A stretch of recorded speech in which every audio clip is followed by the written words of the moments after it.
እግዚአብሔር ሳይል ጸድቅ ያለው ማለት ራሱ ኃጢአት ነው። እግዚአብሔር ነው አፕሩቭ የሚያደርገው ይሄንን። እስቲ አሜን በሉ። ዳኛው እሱ ነው። ዳኛው እሱ ስለሆነ ጸድቃል የሚል እሱ ነው። ተቀብያለሁ የሚል እያቀረብክ ነው። አንተ አይደለም የምትለው። አንተ በምትችለው መንገድ ታመጣለህ። አንተ አለኝ በምትለው መንገድ ትጠጋዋለህ። እሱ አምጣው ይልሃል። ከዛ ተቀብያለሁ፣ ይመጥነኛል፣ ደስ ብሎኛል፣ ጻድቅ ነህ። ጳውሎስ የዚህ የዕብራውያኑ ጸሐፊ የተጠቀመው ትክክለኛ ቃል ኤሌክሴክሱ ላይ ዘፍጥረት ላይ የተጠቀሙትን ቃል ከዕብራይስጥ ወደ ግሪክ ሲተረጉሙት እግዚአብሔር ተቀብሎታል። አዎ ተቀብሎታል። አዎ ራይቸስ ብሎታል። በምን ስላቀረበው? በእምነት እግዚአብሔር ይቀበላል። እግዚአብሔር አምጣው፣ እሺ የኔ ነው ይላል። ክብር ለኢየሱስ ይሁንለት። አቤልን ጻድቅ ባይዘው ጌታችን ኢየሱስ ክርስቶስን ብሎታል። ማቴዎስ ወንጌል ላይ እንሂድና እናንብበው 23:35 ስለዚህ ከጻድቁ ከአቤል ደም ጀምሮ ጌታ ኢየሱስ ክርስቶስ ሲጠራው ስለዚህ ከጻድቁ ይወዝ righteous አለ ኢየሱስ። አቤል ኢየሱስ ሲጠራው ከጻድቁ ከአቤል ደም ጀምሮ አይደል በቤተ መቅደስ መካከል እስከ ሞተው እስከ በራኪው ልጅ እስከ ዘካርያስ ደም ድረስ ላለው እናንተ ተጠያቂ ናችሁ እያሉ ነው። ትውልዱን ነው ባይዘው ለፈሰሰው ደም ተጠያቂ ናችሁ ሲል ከየት እስከ የት ሲሉ ከጻድቁ ከአቤል ደም ጀምሮ አለ ጌታ ኢየሱስ ክርስቶስ አቤልን ሲጠራው እግዚአብሔር ተቀብሎታል። ክብር ለእግዚአብሔር። ተቀብሎታል። he was understand God's methods of salvation እግዚአብሔር የሚያድንባትን ብልሃት አንደርስታንድ አድርጓታል። ስለዚህ አሁን እሱ ከልፋቱ አይደለም ያቀረበው፣ እግዚአብሔርን ኮሚኒኬት ያደረገው በመስዋዕት በኩል ከልፋቱ ባቀረበው አይደለም። ሰብስቲቱሽን ምትክ ሆኖ በሚሞት መስዋዕት ነው እግዚአብሔርን ኮሚኒኬት ያደረገው። አቤልና እግዚአብሔር የተገናኙት አቤል ባመጣው በለፋው ባላበው በታገለው አይደለም የተገናኙት። ሌላ ተሰውቶ ነው አቤልና እግዚአብሔር የተገናኙት። ደም አለ ፈሶ ነው አቤልና እግዚአብሔር የተገናኙት። ተቀብየዋለሁ አለ እግዚአብሔር። እግዚአብሔር በዚህ መንገድ አይነት መስዋዕት ነው የምቀበለው ነው ያለው። የኃጢአት ስርየትን መስዋዕት ደም ተይዞ ነው የሚመጣው ነው ጋር አለ። በመካከል ሰብስቲቱሽነር ተክቶ የሚገባ መስዋዕት ያስፈልገኛል አለ። ስለዚህ የአቤልን እግዚአብሔር አየውና ተቀበለው። አቤልና ቃየል የተለያዩ ሁለት ዘር ሆኑ ባይዘው። ይሄኛው መሲያኒክ ላይን ውስጥ ገባና የሴቲቱ ዘር ሆነ፣ ያኛው ደግሞ የእባቡ ዘር ሆነ ባይዘው። ሲድ ኦፍ ሰርፐንት ሆነ ያኛው። ይሄኛው የሴቲቱ ዘር ውስጥ ገባ። በመስዋዕት ለእግዚአብሔር አቀረበ፣ ያኛው በመግደል በአመጽ ቀጠለ ባይዘው። the whole ስለ ቃየል የተጠቀሰው ሂዱና እዩና ምናልባት አንዳንዱን በጣም በስፋት ማንሳት ሊከብደኝ ይችላል እንጂ ይሁዳ 11 ላይ ነው 1:11 ላይ ምንድነው የሚለው? ወዮላቸው ይልና በቃየን መንገድ ሄደዋልና አመፀኞችና የእግዚአብሔር ፍርድና ቁጣ የሚጠብቃቸው ነው ባይዘው የሚናገረው። ወዮላቸው አለ። ምን ነው?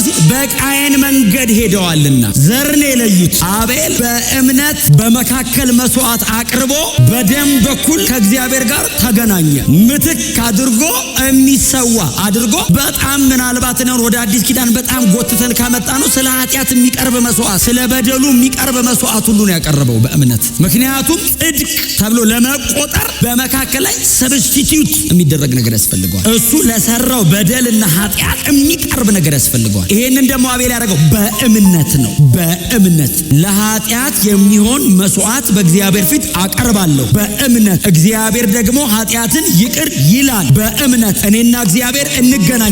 እግዚአብሔር እንደዚህ ያለ አየው። በመስዋዕትነት በደም ተደርጎ የቀረበ ነው። አቤል እግዚአብሔርን ኮሚኒኬት ያደረገው በዛ በኩል ነው። ሰርቶ ለፍቶ ባመጣው አይደለም። በመካከል ሌላ ተሰውቶለት ነው የገባው። ስለዚህ እግዚአብሔር ተቀበለው። ቀጥሎስ ራይቸስ አለው። በእምነት የሚገኝ ጽድቅ ሰባኪ ነው ይሄ ልጅ። መቼ? ዘፍጥረት ምዕራፍ 4 የመጀመሪያዎቹ ሰዎች ጋር እግዚአብሔር አማኝ አግኝቷል። እምነት ዲስከቨር ተደርጓል። አማኞች ነበሩ። መሀል ላይ ድንገት ብቅ ያለ ነገር አይደለም። የመጀመሪያዎቹ ሰዎች እግዚአብሔርን አምነውታል። የዛ ላይን ነን እኛ። ይሄ ልጅ ከተገደለ በኋላ እኮ የዚህ ምትክ ደግሞ ተወለደ አይደል? ልክ ሲገደል ቃየል ሸሽቶ ሲሄድ እንደገና ሔዋን ጸንሳ ስትወልድ በሞተው ልጅ ምትክ ይሁንልኝ ብላ ሴትን ወለደች። መሲያኒክ ላይን ነው በዚህ የተመዘዘው። ከዛ ውስጥ በእምነት የሚገኝ ጽድቅ ይኸው ተገኘ።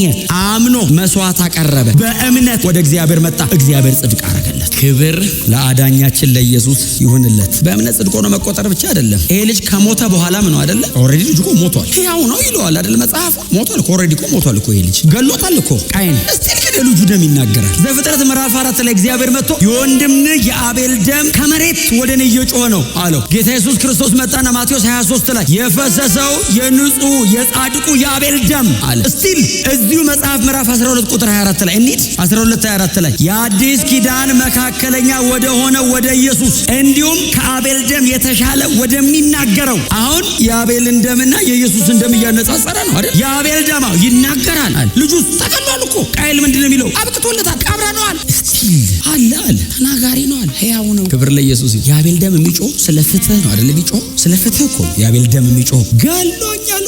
የኢየሱስ ደምስ ነፃ ያወጡ ነው፣ ለኛ ነው። የኢየሱስ ደም ለኔ ነው። የአቤል ደም ስለ ራሱ ነው የሚጮህ፣ ስለ ፍትህ ነው የሚጮህ። ግን ስቲል ይጮሃል አለ ጌታ ኢየሱስ። ስቲል ይጮሃል አለ ደግሞ የዕብራውያኑ ጸሐፊ። አብ ደሙ እየጮህ ነው አለ። ስለምን? ጀስቲስ፣ ፍትህ። ዝም ብሎ ስለሚገደሉ ይጮሃል የአቤል ደም። የኢየሱስ ደም መጣ ስለ ኃጢአተኞች፣ ስለ በደለኞች፣ ሞት ስለተፈረደባቸው የሚጮህ ደም። የአዲስ ኪዳን መካከለኛ አለና ከዛ ደም ይልቅ የበለጠ ወደሚናገር ወደ ክርስቶስ ደም ደርሳቸው። የልጁን ደም ግን ርቀቱን ሄደው በእምነት የተደረገ ጉዞ 4 ቁጥር ብቻ የፈጀች አትመስልም። እንትኗ ስብስብ ብላ ከአቤል ያልተናነሰ እኮ እነ ማቱሳላ ኮስቶ 900 እንደዛ አካባቢ ምን አልሰራበት ዝም ብሎ እኮ ነው። ከዛ ቀጥሎ ሁለተኛ ማለት ያሬድ ብዙ የኖረው ደግሞ 960 ምናምን ነው እሱ። አስቡት እንግዲህ ከዛ ደግሞ አዳም 930 ምናምን። ይሄ ልጅስ በጣም ትንሽ ግን ይሁት ኢየሱስ ሜንሽን አረግ ማቱሳላ ነው ኢየሱስ ሜንሽን አድርጎት ምን ያረጋል? ለወንጌል እውነት ከእግዚአብሔር ጋር ታሪክ የማትሰሩበት ዘመን ምን ያረጋል? አይቆጠር። ምን ያደርግልናል? የሚቆጠር ከሆነ በህይወት ካለን እንደዚህ በህይወት ካለን ለእግዚአብሔር ልጅ ወንጌል ኖረን እንሙት። እስቲ አሜን በሏ። ይሄ ልጅ አሁን የከሰረ አይመስልም? የተጎዳ አይመስልም? ለእግዚአብሔር ብሎ ወግኖ ከእግዚአብሔር ጋር ተራምዶ የቀረ መንገድ የቀረ አይመስልም? ና እስቲ እንሂድ ብሎ የተታለለ አይመስልም? የተታለለ የተሸወደ አይመስልም? እግዚአብሔር ይዞታል፣ እስቲል ይዞታል። የዚህ ልጅ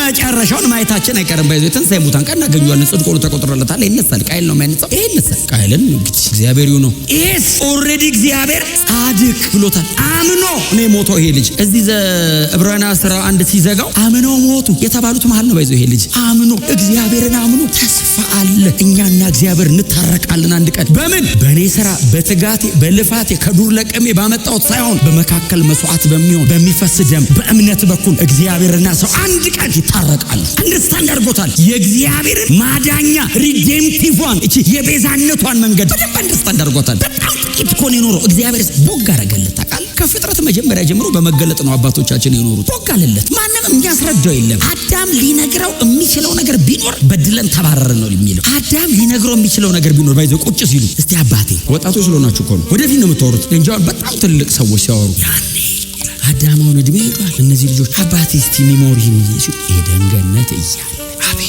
አቤት ኑሮ ከእግዚአብሔር ጋር አንበሳ አይናከስም ነበር ብለህ ነው እንደምታወራው? ኤደን ገነት አይደለም። እኔና እግዚአብሔር ፊት ለፊት እናወራ ነበር ነው ቁም ነገሩ። እግዚአብሔርና እኛ አብረን ማውራታችን እንጂ አውሬና ምናምን እሱ አይደለም። በሰላም ምንድነው ሰላም?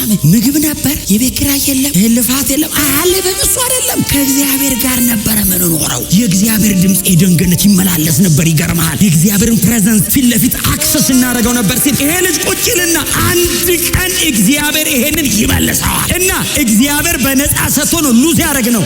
በመካከል መስዋዕት የሚሆን ይመጣልናል። መስዋዕት የሆነ አካል ይሆንልናል። ደም ይፈሳል። እግዚአብሔርና ሰው ድጋሚ ይጨባበጣሉ። ይመልሰናል። ባይወደን ኖሮ አያስወጣችሁም ነበር ይላቸዋል። ስለሚወደን ነው። የህይወት ዛብት በላስ ኖሮ ዘው ቁጭ ብለን ለዘላለም ኃጢአተኛ ያደርግ ነበር እና ከእናቴ የሚወለደው ከሴቲቱ የሚወለደው ምናምን ብሎ እሱ የሚገባው ሔዋን ናት። ከሴቲቱ የሚወለደው እኛ ይገባናል ኢየሱስ እንደሆነ። አቤልስ ብለርድ እያደረገበት ገብቶታል። ባይዘው እኔ በእውነት ነው የምላችሁ እግዚአብሔር አይናችንን ይክፈተው። እዩዋቸው እስቲ ሰዎቹን ባለታሪኮቹን እዩዋቸው። ስለሚበላና ስለሚጠጣ ምድራዊ ስለሆነ ነገር አይደለም አይደል? ቁም ነገራቸው የዘላለሙ አጀንዳ አለ። እግዚአብሔር ባለታሪክ ያረጋቸው ዘላለሙን አንደርስታንድ ሲያደርጉለት ነው። ኢየሱስ ከገባው ነው ባለታሪክ የሚሆነው። እዚህ መጽሐፍ ላይ እግዚአብሔር ያድናል የሚለው ካልገባው እግዚአብሔር የሚያድንበት መንገድ ብዥ እያለብን ቢሆን ካልገባ ፈርዖን ቤተ መንግስት ተቀምጠ በወርቅ መጠጫ ብጠጣ ለእግዚአብሔር ቁም ነገር አይደለም። ሰማይና ምድር ራሱ ያልፋል። ከፈርዖን ቤት ወክ አድርገህ ወጥተህ ስለ ክርስቶስ መከራ ብትቀበል እግዚአብሔር ቫልዩ